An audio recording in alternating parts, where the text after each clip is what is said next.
Hey, what's up, guys? Just woke up. Um, this, needless to say, there's some grooming that needs to be done. Today's fairly busy. I'm not gonna get the chance to actually film, so I decided why not do another days off. So, this is days off 5, and there's definitely some grooming that needs to be done.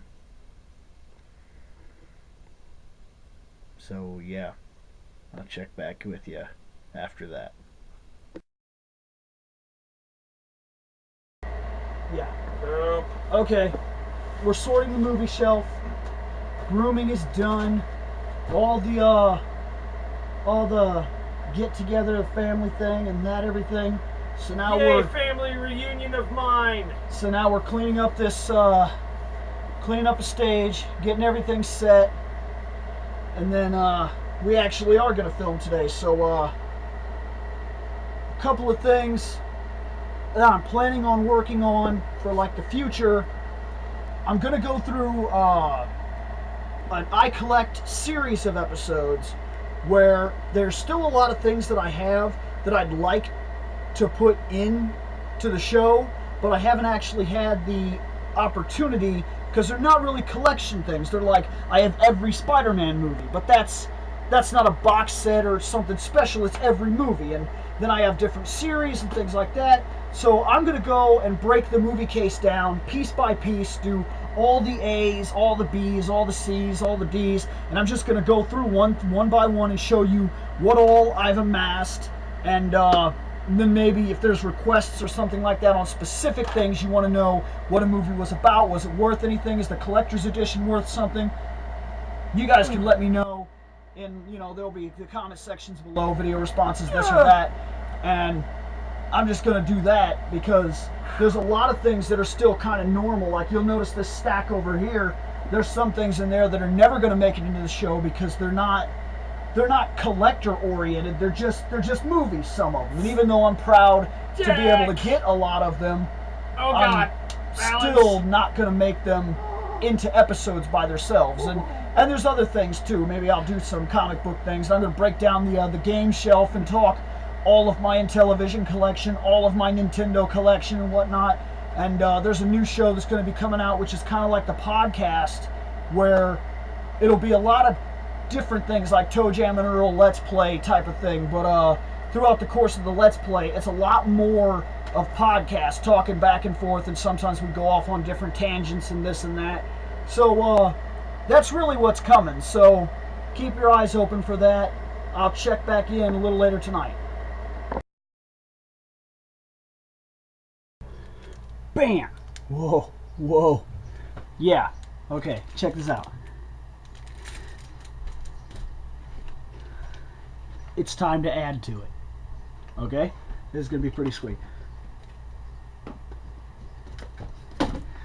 Welcome to Days Off 6. Okay, I realized that if you've already started the video, we started in Days Off 5. It wasn't going to be long enough, so I'm going to add to it.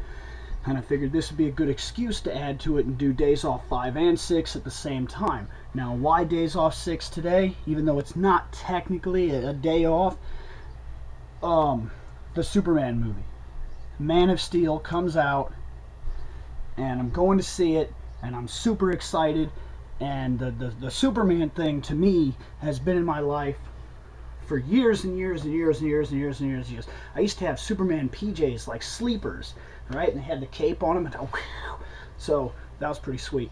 And I have every movie, every animated movie. I even have the old 1940s cartoons, and I have the first black and white movie that was ever done, with the mole men come out of the ground and stuff like that. He's been very, very, very, very, very, very big to me. I can remember the Superman PJs. I can remember years back I got in trouble because I had a white sheet on my bed and I took it off and I did with a marker as much red as I possibly could and then blue on the other side, and I'd put it on and I would be Superman or Batman depending on how I would flip it around.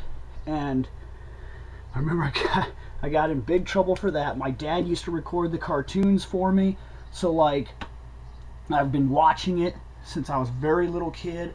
Of course, I got to grow up with the 1970s films from Christopher Reeves, and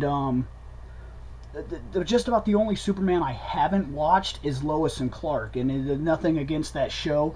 It's just that when it was on, I flipped by it, and it kind of looked like a love story type of thing, and at the time I was more interested in seeing, you know, Superman. He punches people, but that's not what I was getting out of that show, or for what I could see.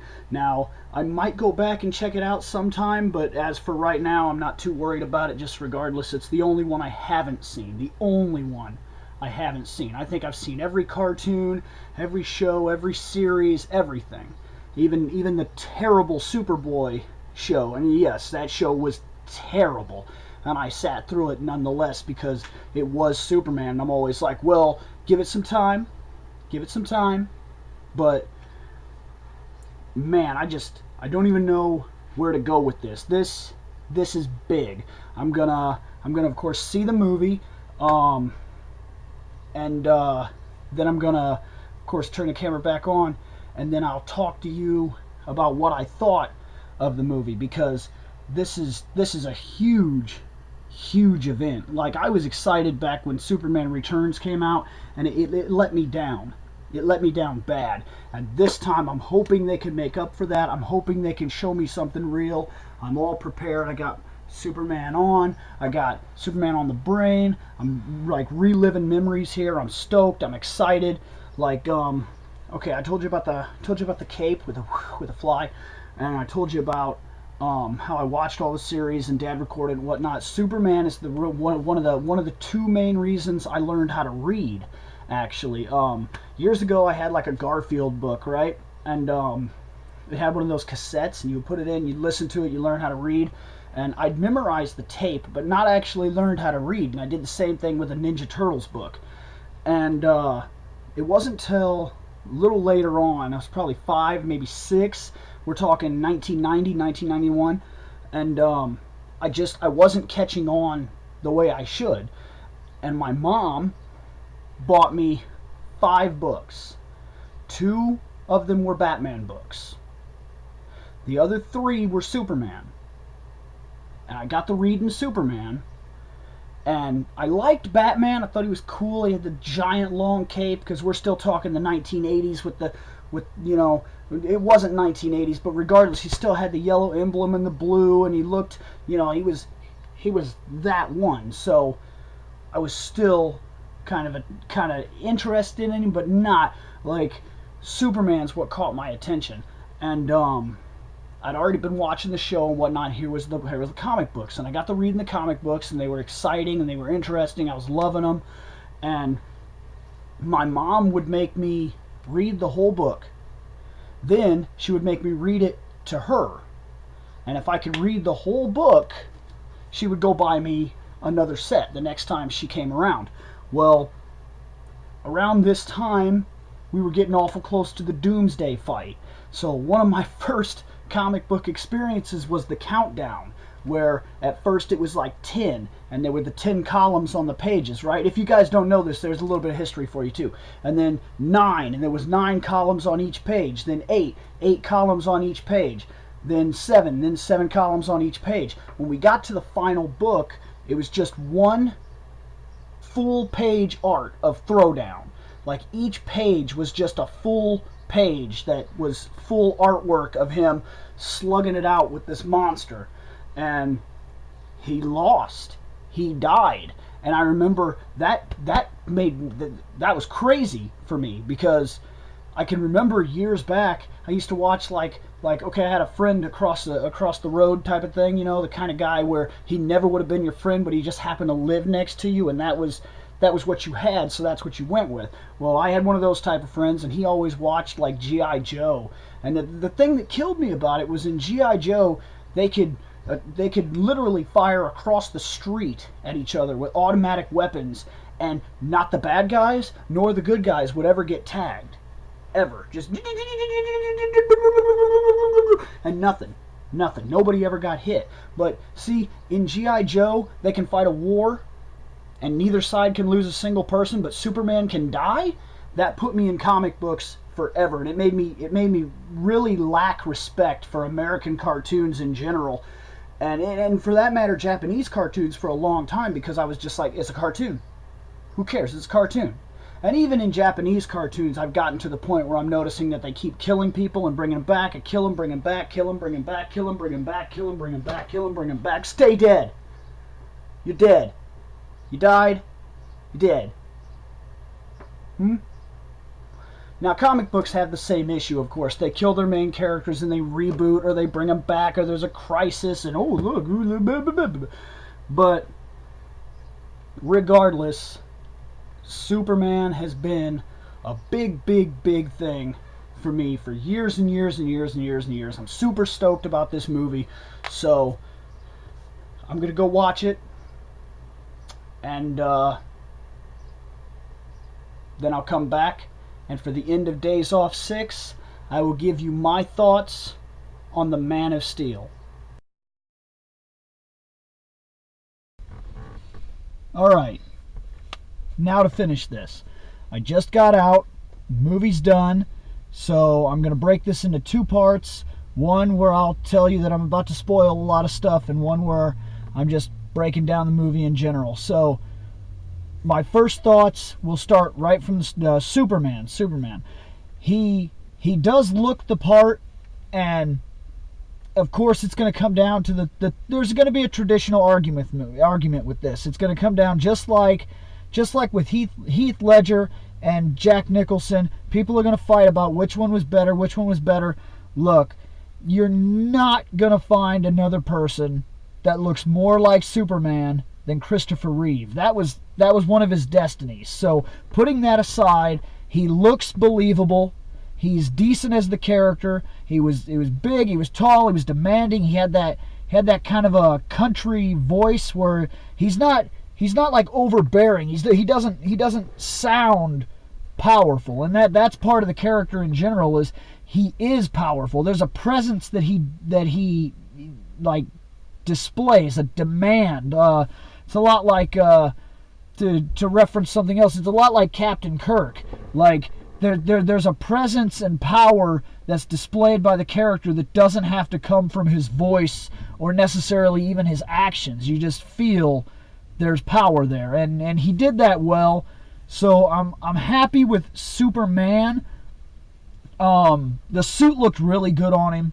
I like how the cape is just the right amount. Like, it kind of gave me that feel like in the 1980s, Batman had that cape that would hit the ground and drag, and he has the littlest bit of drag on his cape, but it's enough that when the wind even barely blows, it's no longer hitting the ground. It's just enough cape. It really was. It gave the entire suit a bigger boost, you felt the energy from it every time the cape moved. And the suit itself is based a lot more on DC 52, and that's not a terrible thing. It looked good, and I didn't have to worry about the red spankies. That was always, even when I was little, it was a little weird, the red spankies thing. I'm glad that they finally got rid of that, even though I've been connected to the character since I was probably 2 years old. But it's just one of those things that even it bothered me. It's always bothered me. And the spankies are gone, so you can take him a lot more seriously with some of the things he's doing, or when he's standing there looking you in the face. You don't look down like, come on, man, really? Let's put the underwear away. Go inside the pants. But so Superman aside, let's move on. If I had to give him something, and if we say that Christopher Reeve is a 5, and we're gonna have to, because I've never seen anybody else portray the character, probably aside from a cartoon, that even comes close, then I have to give this guy a 4. He's quite possibly the best representation of Superman that I've ever seen since Christopher Reeve. And that's not just me being a fanboy and falling back on what I grew up with. I'm being as honest as I possibly can. And I have other people. My girlfriend, actually, before she went to see this movie, she watched the Christopher Reeves movie 1 and movie 2, the Donner cut. And And the same day she's seen this Superman movie, and even she'll tell you by looking at the comic books I have in my collection and things like that, that Christopher Reeve just looks the part. So we're never going to get away from that. Let's just close it down right now. This guy was a 4. I don't think I've seen anybody come close to the representation like he did that, you know, anybody else has ever portrayed him. This is real nice. I really like that guy. So moving past him, he got a 4. Now let's think, Lois Lane, of course, is somebody we have to talk about. The Lois in this story, they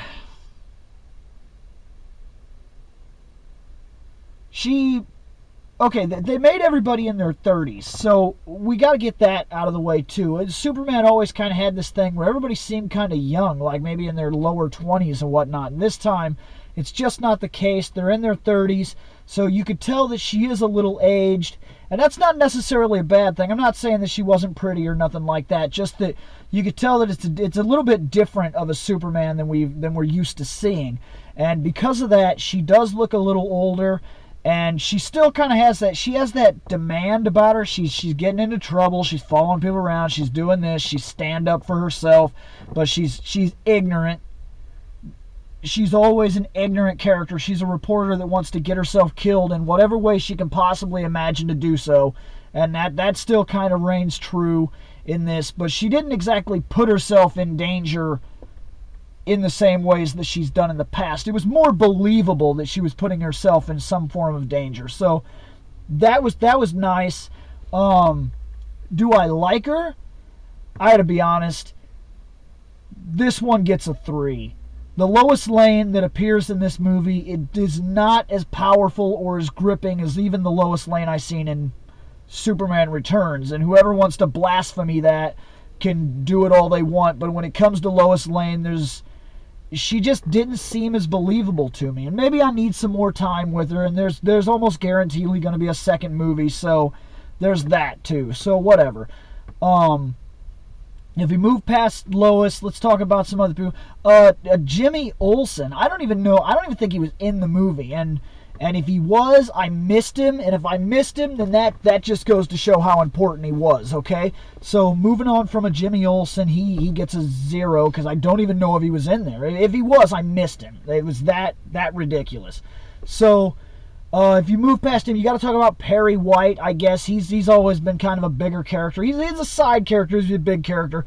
So Perry, he's believable. He's a journalist, he's this, he's that. You know, he's the chief, yada yada. Do I prefer the older one? It's probably a tie.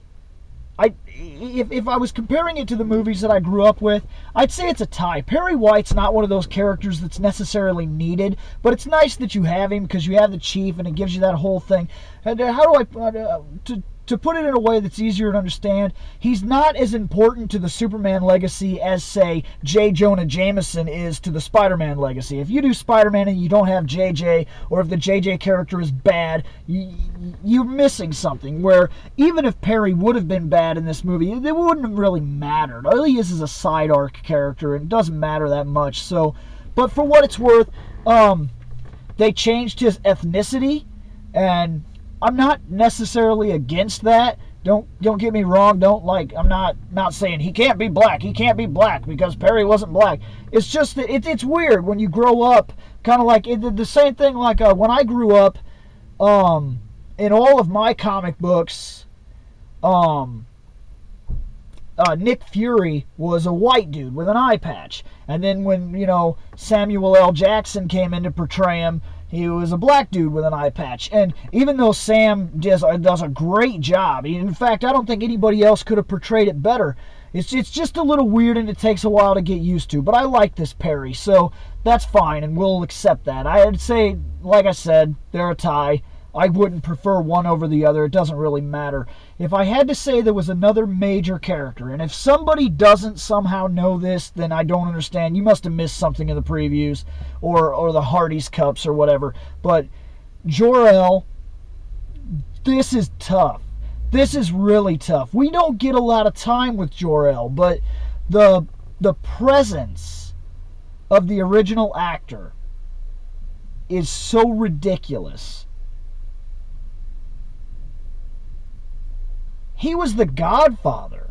Okay? I mean, what are you going to do? How do you compete with that? So, no matter what, the original portrayal is just, how do you fight with that? I was the Godfather. What are you supposed to do about that? Like, okay, the new guy does a great job. He's believable, he's fun. I mean, you know, for a movie, you're having fun in a movie. But, he's alright. He's alright. Maybe, I wouldn't say they're, you know, maybe they tie, but it's for different reasons. There's a presence with the original that he wasn't as present. Even though he was in the movie more, his presence wasn't as demanding. Like, he wasn't like, okay, the original walks in and eyes are all on him. You never take your eyes off him. Even when he's not on screen, just hearing his voice is so powerful that you never forget the opening scenes where he's talking and he's, you know, the crystals before you and all this stuff. So you got to look at it for what it is. And probably in terms of Jor-El, my two favorite representations have been the original that I know of from the 1970s movie, and after that, probably Smallville was my second favorite representation, and then this guy's probably a third. So even though we got more time with him, his character, like, they claim that every single person on Krypton is born for a purpose, and he must have been born for every purpose, because he fought bad guys, to not go too deep into what was going on. He lived through treacherous events. He was ridiculously intelligent. He was he designed and created technologies. He was part of the council. He's ridiculous. I mean, like, he must have been born for every purpose compared to other people that are born for just fighting, just science, just leaders. This dude was born to be the everyman or something. So it's a little ridiculous. They kind of overdid Jor-El, but he was decent. He was a decent character. He's probably my third representation of the character that I appreciate. I mean, I don't like him in any of the cartoons. I've always felt he's kind of weak in the cartoons and things like that. So at least he's got a good presence to him. I don't believe there's any other characters worth mentioning. You don't really see Lois's dad, and so that stuff is missing. So going away from the characters, let's talk villains. I believe, this is going to sound sketchy, but you'll notice there's a part where Zod is removed for a moment, and there's two people that stand their ground against Superman, and I think that's a nod to the original big guy and little girl. And by the way, their names, I feel they're the same people that were represented in the 1978 movie. However, their names are not the same. So escaping that, they kind of try to give them their own identity. Ursa is not Ursa. She's a completely different person. So, and I'll let you to figure it out. It's a fallback to Smallville, and that's not necessarily a bad thing either, because Smallville has a 10-year legacy on it, and it has a huge following. So maybe it was easier to have people reference something that they've seen freshly, rather than a lot of people that might have somehow missed out on the 1970s movies. So we'll go away from that. The woman does a great job. She does a great job. I don't think, there's a lot of things I've heard that she steals the show and she was a way better villain. I think she had more voice, so you kind of get an idea for her personality, where Zod just seems to be bitching all the time. He's just bitching. He's like, oh, my people, and whatever, you know.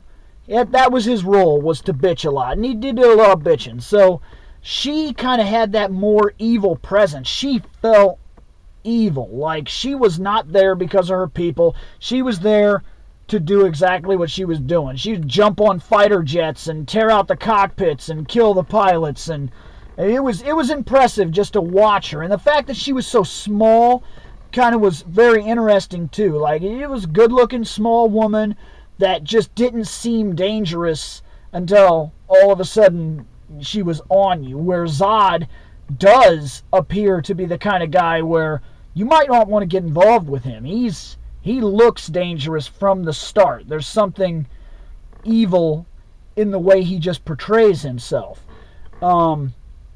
If I have to compare her to the original, just to move forward, I'd almost say I like her better. So I'd give the original one 4, and I'd put her up on a 5. The big giant man, I believe his name is Nan.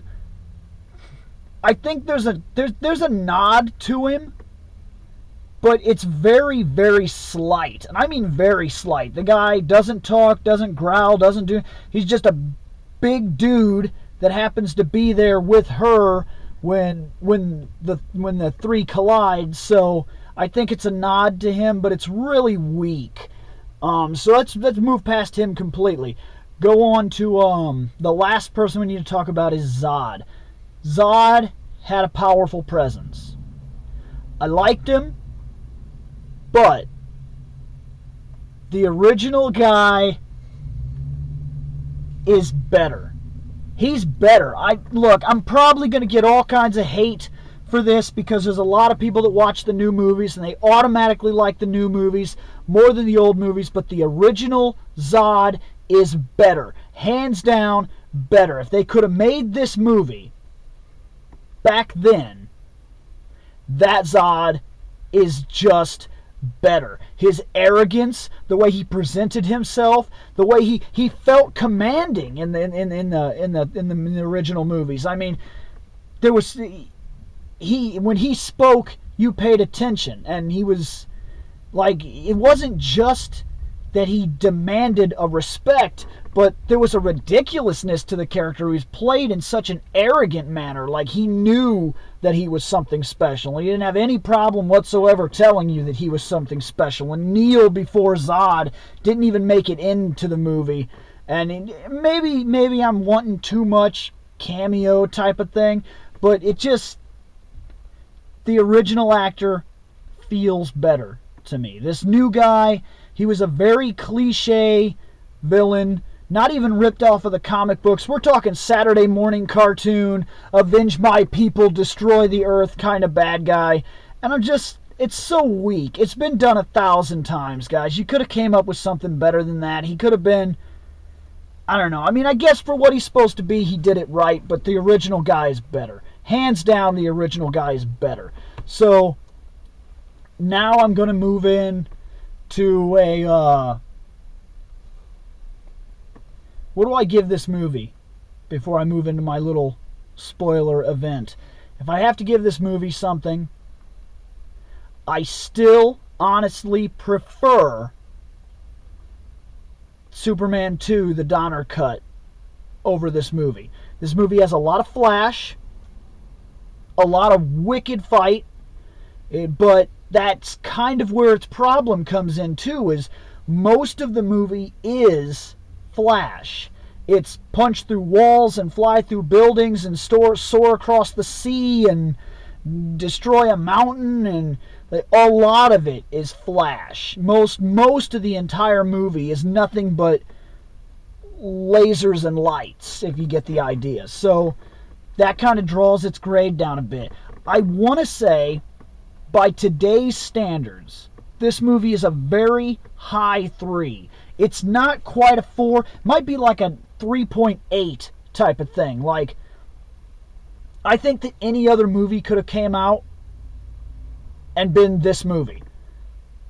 It's very nearly a common movie that we see today. Like, I mean, we're looking at an age of movies where something like Battleship, a guaranteed B movie from the start, has A-level graphics. And that's kind of what I'm getting at, is this movie didn't seem written as well as it could have been, but it had enough flash to keep your attention. And later on, I think when this hits Blu-rays, DVDs, and the 3D discs that are coming out, it's going to be one of those movies where you watch it a couple times, and it's probably going to wear on you. It's going to get boring fast, because once you've seen all the flash that it has to offer, once your eyes have ate the candy, there's nothing left but the aftertaste, and the story is not enough to hold it together. It feels a little weak to me. So high 3, almost a 4. Not a fantastic, amazing, perfect movie. Not quite a great movie, but definitely better than average. But still on that average level. Now I'm going to go into a couple things that really caught my attention, and this is going to be my spoiler area. So I'm going to tell you, don't watch past this point if you want to know. Now would be the time for you guys to stop. If you guys have seen the movie and you want to hear what I think, here it is. Okay. Big moments. Him becoming Superman, wearing the suit for the first time. It was a little weak. It was a little weak because all he did was walk out of a ship and have the suit on. And it was just presented to him, that type of thing. But he looked great. That was the first time the wind blew and he came out and he didn't take flight, he jumped, and I thought that was a cool little throwback to the 1930s where he first showed up. He couldn't fly, he jumped, and it kind of showed how he had to figure out that he could fly, he just didn't quite know it yet. When he very first does a moment as Superman, and I count Superman loosely here because more like Clark doing a moment, but it's still interesting. He saves these guys from this oil rig. That was great. He tears open the door, he's on fire, they give him this look. It was a moment that was really worth it. It felt good. And when he stopped, when they were trying to rescue him, but he obviously didn't need rescued, and he jumped up and he saves them all, and that's a big moment. I like that. Going further in, nothing about Lois impresses me throughout the whole movie. None of her scenes really mean anything to me. There's your traditional love scene where they kiss, and yeah, it was tacked on. They could have waited till the second movie to do something like that. It didn't need to see the light yet. You'll get to see Clark as Clark. It's weak. It's weak as shit. Super weak. He doesn't even change his hair. He literally, the time-old joke is all he does is put on glasses to fool people. He literally became Superman. Became Clark. He doesn't change his hair, nothing. In fact, since he doesn't wear the suit through half of the movie, that's Superman. Same shirt. He rescues you in the same shirt. You don't know who he is now. But it was even more ridiculous than that because he didn't have the glasses yet. He would put on a baseball cap and somehow nobody would recognize. Get the fuck out of here. Are you kidding me? The Clark Kent secret idea, it was weak as shit. They need to address that like crazy if they do another movie because that was weak. If you go past that, the biggest moment of this whole movie, hands down, biggest event. It's not taking down spaceships. It's not having a big fight. There's a moment when, this is going to sound ridiculous, but you need to understand something. I have been watching Superman since I was 2 years old. Easily 2 years old. My daughter is already watching Superman. She already knows who he is. She knows when he's in trouble. She points at the TV. Superman, big trouble. Like, I've been watching this show since before I really knew how to talk to people. Watching the character, reading the books. And it almost brought me to tears when he had to kill Zod. That is the biggest key point that I said this movie's pretty basic. What gave it that 0.8 is the death of Zod. Everybody else goes to that phantom zone. They go back into which is a black hole in this, but we're not even going to get into that. Everybody else goes back into the black hole phantom zone thing. They're fine. But Zod pushes that limitation so far. They tear the city asunder. It's a big fight scene. It's the thing that you've been waiting for. They have a massive throwdown. It's fun. It's a lot of flash. There's not much substance in the fight, but it is fun. And at the end, he turns those laser eyes on, and he's trying real hard. He's kind of in a sleeper hold type of thing, and Superman's trying to back him off, but they're almost equal in power, and he's shooting these lasers, and he's trying to scan over to these people that are over there, and he's trying to kill these people. And there's this moment where Superman realizes that there's no ending. This guy can't be brought to justice, as it were. He has to die. This will never end until he dies. And when Superman breaks his neck and lets him drop on the ground, and he has like this breakdown moment where you could see it in his face, he feels so terrible for having to cross that line. And all the years that I've read the comics, all the years that I've done, seen the shows and watched the movies, when Superman technically kills the enemies at the end of the second movie of Christopher Reeve's legacy,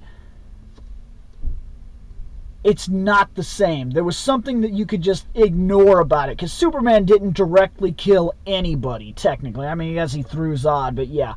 Like, this created a moment where you felt so bad about the fact that he had to do that, and he felt so bad. Lois feels so bad. Like, even the people that got saved, it's not a happy moment. Like, he saves these people, he saves the human race, but in the same time, he loses part of his humanity. He has to break himself and move past this level that he never wanted to.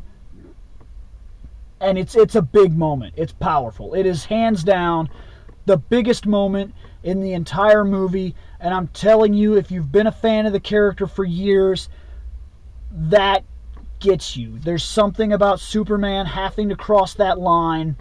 When Batman kills somebody in the movies, for some reason it doesn't bother us. It's a shocker to us that he's never really done it in the comic books. You've always been like, come on. The Joker, this guy, they deserve to die. You feel like that. And even though Zod deserves to die, there's something about having Superman do it that's just, I can't even explain it. Wonder Woman could have killed him. Flash could have killed him. Batman could have killed him. For some reason, any other hero in that spot is forgivable and forgettable. But when Superman has to take a life, there's something profound and almost disgusting about it. And that if there's a moment in the movie that will live with me from this day forward, it's that. Superman killed Zod. And it almost breaks him. And you never know, it could have broken. We might see something about it in the second movie. That's everything I have to say on this.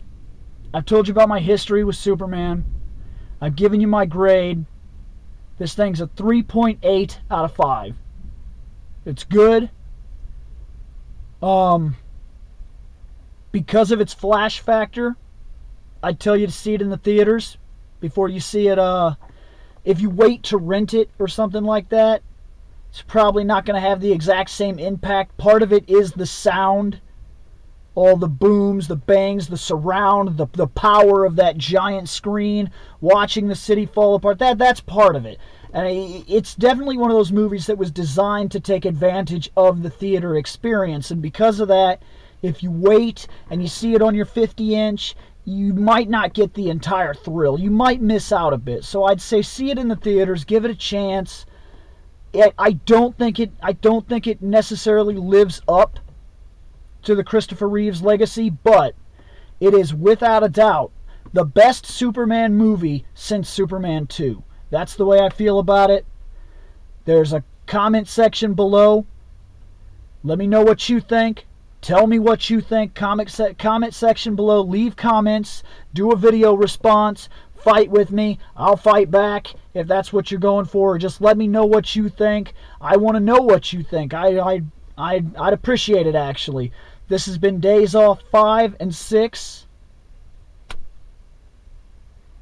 The Man of Steel review. So I'm going to go find something to eat now. And, I guess do the editing later on.